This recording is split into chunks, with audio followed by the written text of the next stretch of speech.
Cato, Pennsylvania. These are photos of a ghost town of Cato. It's an old mining town. It was situated off a rail line, so it was a company coal town located in Center County, Pennsylvania.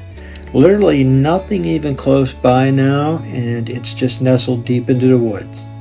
It has the remains of foundations, coal tipples, and mine remnants. The old rail bed is still visible, and here is some history. Cato, C-A-T-O, often spelled K-A-T-O. It is found in the Sproul State Forest, northeast of Clarence, Pennsylvania. I have visited this town one time in my life, so I have very few photographs, and I had lost several as well.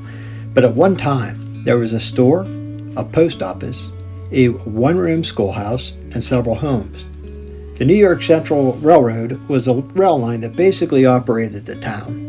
Cato Coal Company came in 1890. They mined the ridges above the town, mostly workers from Hungary, Poland, Austria, and Italy. In the 1920, the census listed the area of 260 men, women, and children, 40 families in all. World War II came along, and the company went also. The only remaining foundation is said to be the store and the post office. Cato had no electricity through its history. Miners worked around the clock, and they extracted coal using a cable system to the waiting trains. The town was named after a Roman senator, Cato, reportedly to actually be taking over 150 tons of coal each day. The company owned over 500 acres. The New York Central Railroad used the tracks, which they leased from Beech Creek Railroad. The tracks ran to Beech Creek and Snowshoe.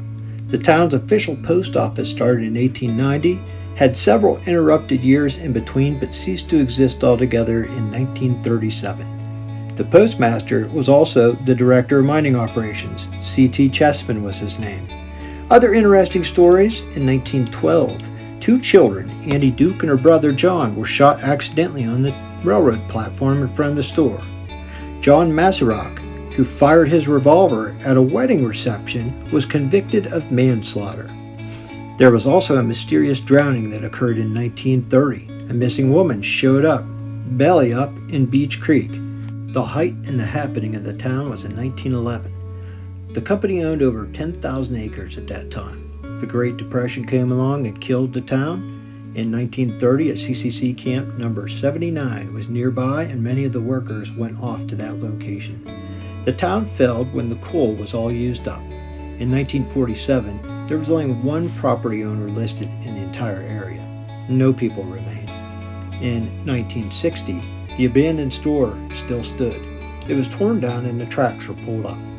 Much of the history was obtained above through web searches and an article in the Center Daily Times from June 18th of 2002. Is there anything else interesting about Cato? Well, I'm glad you asked. First, thank you for watching our videos, and please give us a like and a subscribe, and stay tuned for more content.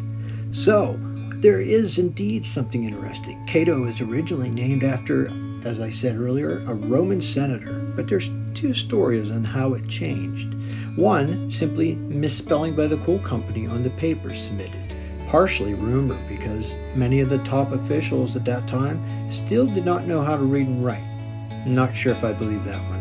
Another is rumored to have been a change by immigrants to a different spelling, in part due to issues they had with certain immigrants partial to Rome at that time.